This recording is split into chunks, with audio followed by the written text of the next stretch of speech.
Shivanshu recording studio बानावर किशुनगंज।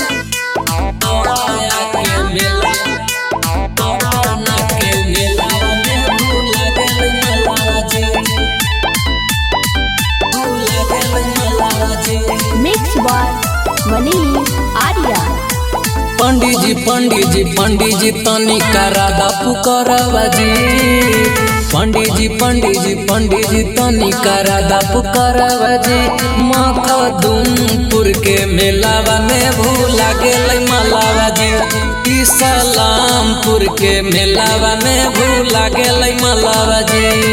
ए जी भीड़ हलै भारी सुनलै न कर लीजे हलावा जी। भीड़ हलै भारी सुनलै न कर लीजे हलावा जी। ए जी गया के मेलावा में भूला गेलै मलावा जी। ए जी पटना के मेलावा में भूला गेलै मलावा जी। पटना के मेलावा में भूला गेलै मलावा जी। म्यूजिक बाय मलावा जी।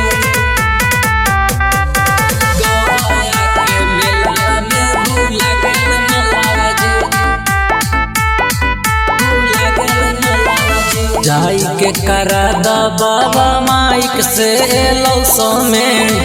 रोवे थोते कहत होते काने गेलै हसबेंड।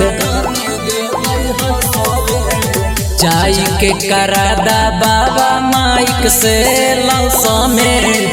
रोवे थोते कहत होते काने गेलै हसबेंड। पेले है पियर साड़ी गोरे हा पैसा काला जी। पेले है पियर साड़ी गोरे हा पैसा काला जी। ए जी जहानाबाद के मेलावा में भूला गेलै मलावा जी। ए जी नवादा के मेलावा में भूला गेलै मलावा जी।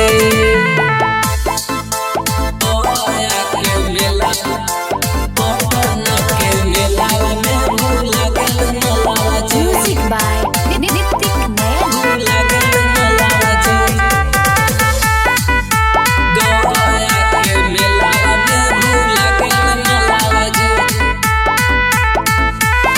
भूखल हल जान हमर खै के हलना कुछो जी।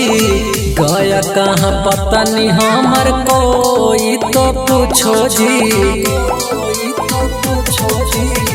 भूखल हल जान हमर खै के हलना कुछो जी। गया कहाँ पता नहीं हमर कोई तो पूछो जी। डिक्की से छूट गेलै हाथ बढ़ी गेलै लफड़ावा जी। रजनी से छूट गेलै हाथ बढ़ी गेलै लफड़ावा जी। ए जी जमुई के मेलावा में भूला गेलै मलावा जी।